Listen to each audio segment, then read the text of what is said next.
जय माँ काली। आपकी कोई भी समस्या हो, धन की, संतान की, विवाह की, आप भूल जाइए कि वो समस्या अगले साल 2025 में रहेगी, क्योंकि एक चमत्कारिक दिन आपके जीवन में आ रहा है 28 अक्टूबर। 28 अक्टूबर इतना खास क्यों है? हर साल आती है बच बारस, बीच बारस, गोवत्स बारस, हर साल आती है, परंतु इस बार की गोवत्स बारस बहुत ही खास है। ध्यान से सुनिए दर्शकों, क्योंकि YouTube पे पहली बार में इतनी सटीक जानकारी आपको और कहीं नहीं मिलेगी, जिसमें टाइमिंग के हिसाब से बताऊंगी, दिशाओं के हिसाब से बताऊंगी आपको कहाँ पूजा करनी है, कितनी पूजा करनी है। मात्र 5 मिनट की ये पूजा है और आपके जीवन में चमत्कार नहीं हुआ तो आप अवश्य ही कमेंट करिएगा। बात करें हैं गोवत्स, होता है जिस दिन गाय की पूजा की जाती है, जिस गाय के हो बछड़ा, जो बछड़ा बाद में बड़ा होकर के नंदी बनता है, यानी कि वो नंदी बनता है, इसी कारण से उसकी पूजा की जाती है। तो इस दिन बहुत सारे अच्छे संयोग है। आपको पूजा करने के लिए एक चीज़ ध्यान रखनी है कि इस दिन आप दिशाओं का, टाइमिंग का एकदम से पेन पेपर लेके रखिए और उसको नोट करिए, क्योंकि ऐसा वीडियो आपको अन्यत्र नहीं मिलेगा, ये मेरी गारंटी है।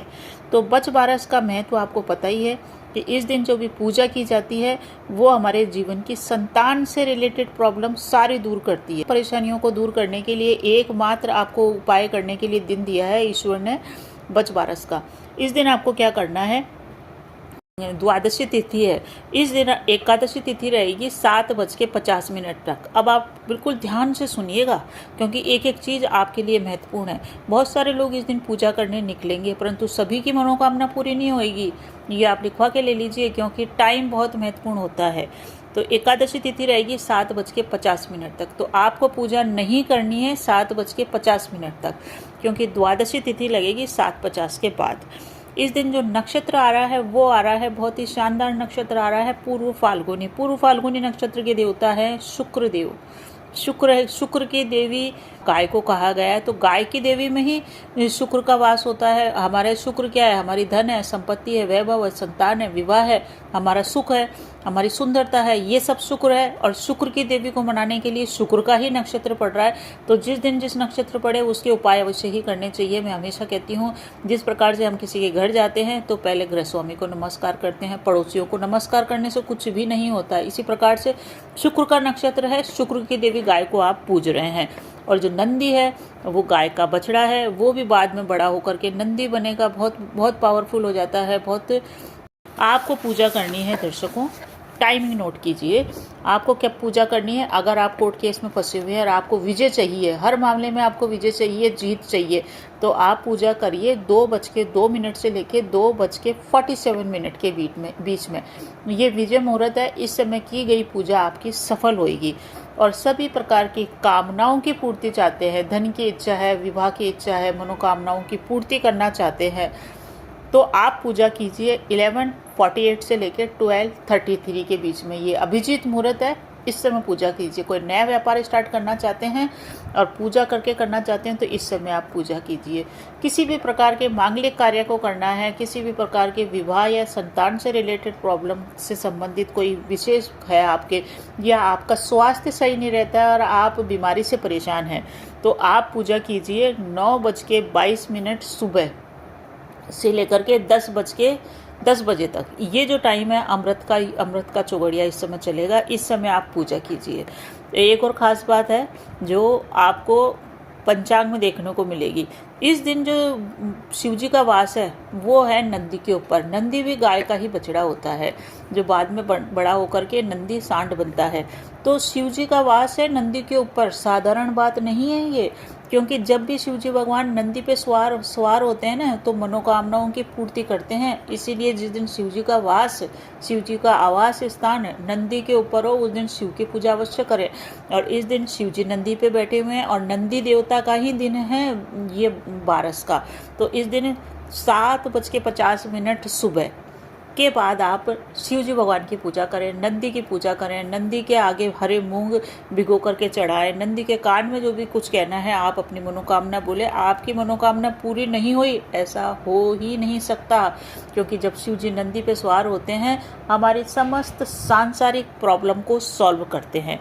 अब ये तो हुई पूजा के टाइमिंग की बात। अब एक चीज़ और है, कि आपको क्या ध्यान रखना है दिशाओं का, क्योंकि जिस दिशा में अगर राहु काल बैठा हुआ है, जिस दिशा में राहु है, जिस दिशा में शुभ दिशा नहीं है, उस दिशा में आप जाएंगे तो आप पूजा के लिए निकलेंगे, आपका कार्य होएगा नहीं, या तो अटकाव आएगा या रुकावट आएगी या कुछ न कुछ विघ्न बाधा आएगी, जिसके कारण आप मनवांछित तरीके से पूजा नहीं कर पाएंगे या आपको पूजा का फल 100% नहीं मिले। इसलिए दिशाओं का ज्ञान बहुत जरूरी है। शुभ दिशा इस दिन की देखा जाए, अगर आप 10:11 से पहले पूजा कर रहे हैं तो आप ईस्ट की दिशा में चलिए पहले। अगर सपोज आप ईस्ट की दिशा शुभ बता दी मैंने 10:11 तक, परंतु गाय आपके ईस्ट में यानी साउथ में है, तो आपको क्या करना है, पहले ईस्ट में जाना है 5-7 कदम और फिर आप साउथ में चले जाइए। इस प्रकार से पहले चलिए कुछ कदम ईस्ट के अंदर, फिर ही आप अपने पूजा के लिए निकलिए। दूसरी, अगर आप 10:11 के बाद पूजा कर रहे हैं दिन में कभी भी, तो फिर साउथ की दिशा महत्वपूर्ण हो गई। साउथ की दिशा आपकी मनोकामनाओं की पूर्ति करने वाली दिशा हो गई। तो इस चीज़ का ध्यान रखें। इस चीज़ का ध्यान आप शिव पूजा के अंदर भी ध्यान रखें, अगर आप शिव मंदिर में भी जा रहे हैं तो ये था द्वादशी का ये उपाय। तो ये जो दिन आ रहा है दर्शकों, शुक्र का नक्षत्र पड़ रहा है, इसलिए खास हो गया है ये दिन।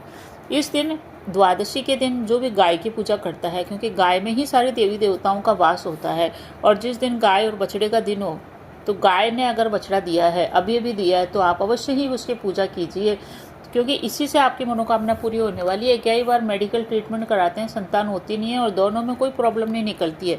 ऐसी अगर आपकी प्रॉब्लम है तो इस दिन का आप यूज़ कीजिए, आपके जीवन में अवश्य ही चमत्कार होएगा और घर में किलकारियाँ गूंजेगी। जो लोग संतान की कैरियर से, संतान की शिक्षा से या संतान के स्वास्थ्य से संबंधित प्रॉब्लम से जूझ रहे हैं, वो भी अवश्य करिए, उनको भी बहुत ही अच्छा फ़ायदा इस दिन मिलने वाला होता है। क्योंकि कुछ दिन ऐसे आते हैं जो बड़े चमत्कारिक होते हैं। उस दिन किए गए उपाय हजारों लाखों मंत्रों से भी बढ़ के होते हैं।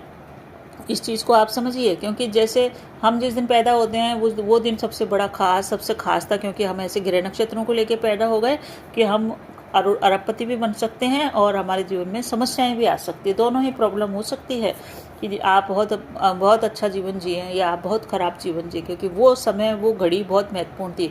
इसी प्रकार से ये जो दिन आ रहा है गोवत्स द्वादशी का, ये खास है, इसका उपयोग कीजिए। वस्त्रों की बात कर लें कि कौन से रंग के वस्त्र पहनने चाहिए। देखिए, इस दिन ये शुक्र का नक्षत्र है, तो सबसे पहले तो साफ सफाई रखना बहुत ज़रूरी है, तभी आपकी मनोकामना पूरी होगी। क्योंकि शुक्र का निवास वैभव का, सौंदर्य का निवास वहीं होता है जहाँ स्वच्छता हो। तो अपने घर को भी साफ रखिए, खुद भी साफ होइए, सेंट वगैरह लगा के रखिए, इसी से शुक्र आपके जीवन में प्रवेश करेगा जितना। और एक चीज़ और ध्यान रखिए कि गाय को आपको खिलाना क्या है पूजा के अंदर। आपको गाय को 3 चीज़ें खिलानी है। एक तो आप बाजरे की रोटी, बाजरे के आटे से बनाई हुई रोटी है, बाजरे को भिगा के खिलाइए। एक तो ये भोजन तैयार कीजिए। दूसरा भोजन तैयार कीजिए, मूंग और मोठ दोनों को रात में भिगो दीजिए और उनको भी आप भिगो के अंकुरित कर लें तो बहुत ही बढ़िया है। ये आप गाय को खिलाइए। गाय की आत्मा इतनी प्रसन्न होगी कि आप सोच भी नहीं सकते, इतनी प्रसन्न होगी गाय ये चीज़ें खा करके, और आपको आशीर्वाद अवश्य ही देंगे। और कमेंट करके अवश्य बताइए कि आपको इससे फ़ायदा क्या हुआ। बने रहिए चैनल पे। अच्छा लगे तो लाइक शेयर कीजिए और कमेंट में जय माँ लक्ष्मी अवश्य ही लिखिए। धन्यवाद।